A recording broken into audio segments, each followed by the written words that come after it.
she's rich, she's Asian, and she's crazy for her children. I really like her actually. She was one of my crushes before. Yes, Grace Aquino.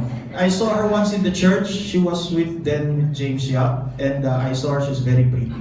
Okay, thank you. Yan, may showbiz na.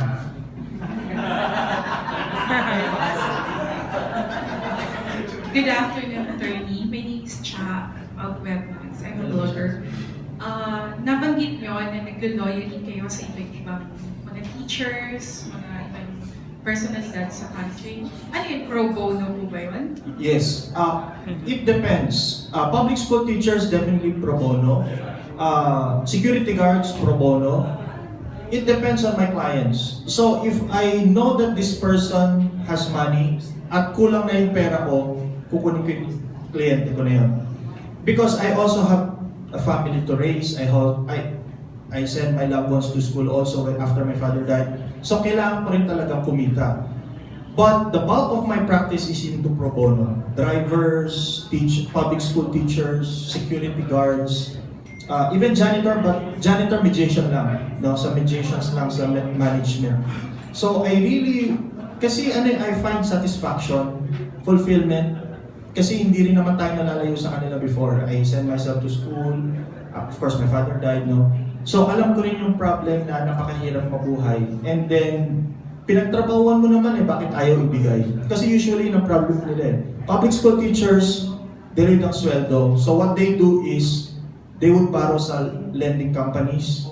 Siyempre, magpapatong-patong yan, di ba?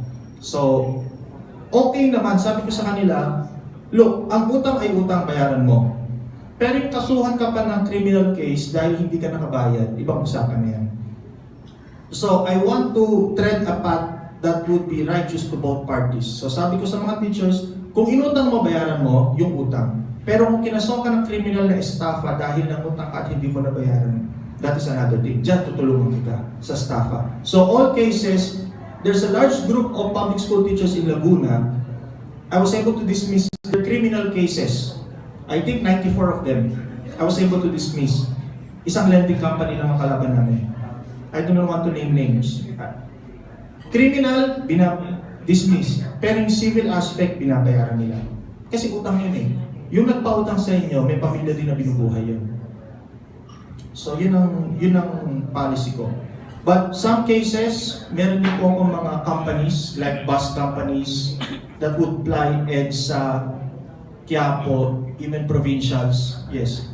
Kaya nga sabi ko sa COMELEC, how could I be nuisance candidate? Kausapin ko lang ang mga kliyente ko. Ipaskin nila yung mukha ko sa mga businesses nila. Kilala na kagad ako. And this is not just here in Metro Manila, also in provinces. That's why sabi ko, please reconsider because I am not a nuisance candidate. Banggit ninyo ng paulit-ulit na gagawa kayo ng bagong batas. Yes. Or modify. Yeah, kasi napakarami na ng batas sa Pilipinas. Ang problema lang, yung implementation. Walang ngipin yung batas. So, paano mo i-assure or i-ensure na mai-implement yung batas na gusto mong gawin or gagawin pa lang? Alright.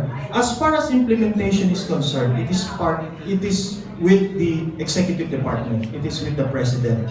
But we can always put a clause in the law that would make the government liable in case the government will not implement it. Yun nga yung problem Ang tingin natin sa gobyerno, masyadong mataas. No? Pero ang gusto ko, ang tingin ng tao sa gobyerno, kapantay na lang. Kung ang tao sa gobyerno violates if the person in the government would violate the law, then he must be held liable also. Hindi yung dahil nakaposisyon ka, hindi mo gagawin yan. Talagang malayo ang tingin. But if we put in the law a penalty clause, a provision that will make the person liable in case he does not want to perform his duties, then mapipilitan siya. Halimbawa, did you know that we have anti-pana law? Alam niyo ba na may batas tayo about pana? As in, yes, pana. P-A-N-A, as in pana. Arrow, bow and arrow. No? So, I'm into archery. No, one of my sports is archery. How do you reconcile that? I want to join someday the Olympics, but we have this law penalizing person toying with or playing with bow and arrow. Of course, wag ka dapat sa public, but there's no qualification in the law. The law says mere possession of pana, mere possession of bow and arrow is prohibited. But what about in practice area? Walang sinabi. So kulang yung batas. That's why we have to review laws. We have to review laws that would actually be beneficial to the country. Our revised penal code was enacted in 1932. Did you know that paglabas nyo dyan, nabangga kayo ng kotse, nabangga kayo ng motor, inalagaan kayo ng pamilya ninyo, minahal kayo ng mga anak ninyo. Pag nabangga kayo dyan, and it is just a reckless imprudence case, hindi pa nga makukulong yung nakabangga sa inyo. And you know what? They would just pay you 100,000 pesos. Imagine that a person killing you on the street because of an accident, hindi siya makukulong because under the law, reckless imprudence resulting in homicide is punishable by less than 6 years imprisonment. And under our law, if the penalty is less than 6 years imprisonment, it is probationable, meaning hindi siya makukulong. This law was enacted in 1932. And 100,000 in 1932 is big. But nowadays, malala pang iPhone X. Diba? Mas mahal pang iPhone X sa'yo. So, kung sana meron tayong kongreso that would look into this, that would really look into this matter na amyendahan to improve those laws. Ang problema kasi gumawa tayo ng batas 2 years ago, the Continuing Professional Development, CPD, no, sa mga teachers, sa mga architects, etc. After 2 years, babaguhin natin. Yung train law, pinasa natin yan last year, in-implement this year, so sobrang sablay, sila na mismo sinususpend. The quality of the laws that we have right now depend on the quality of the lawmakers that we elect. In 1932, most of the lawmakers then were lawyers. Hindi naman sa mataas ang tingin ko.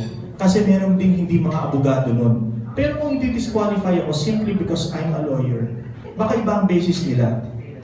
And sana man lang i-reconsider nila yung pananaw nila na yon sa mga abogado at mga guro. That's why we need to have new laws. Laws that will actually benefit the people. Thank you very much. Kaya ako na mag-last question kay Atty. Dalawa na lang itong Attorney, ano masasabi niyo sa kaso ni Mo?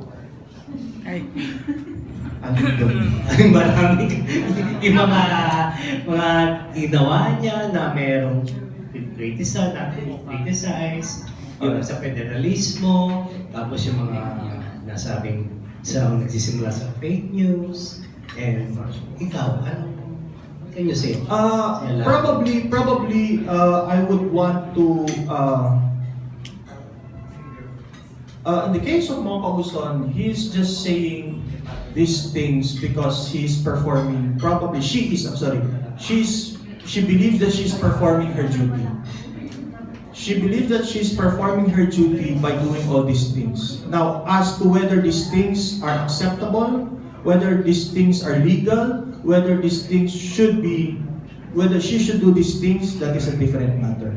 I would just leave it at that because I do not want to attack her because she is not here. And that I want her to personally address those issues.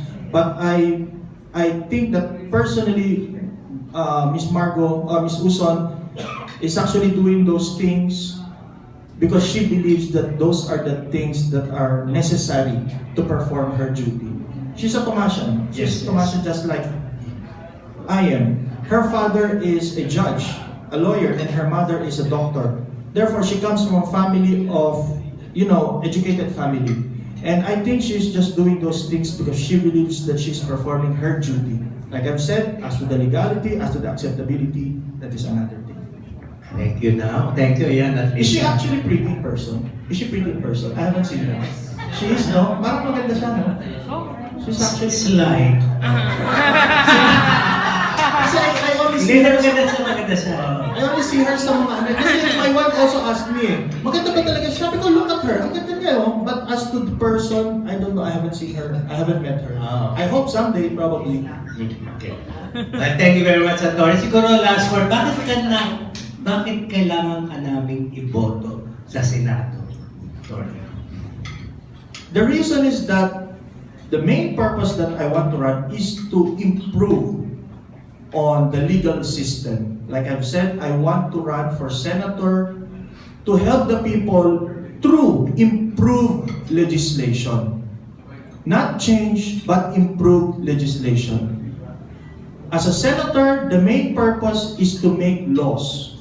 Kung ang tumatakbo, hindi yan ang kanyang plataforma, may problema. That is why I have always been consistent from the start. My advocacy is to improve the lives of the people by making better laws. Laws that would actually benefit them. Not just the government, not just the economy, but actually the people. Nakakalimutan kasi natin na ang gobyerno ay para dapat sa tao. It's not the other way around. Thank you very much, Atty. Palakpakan naman natin si Atty. Thank you very much, Sir. De Alban.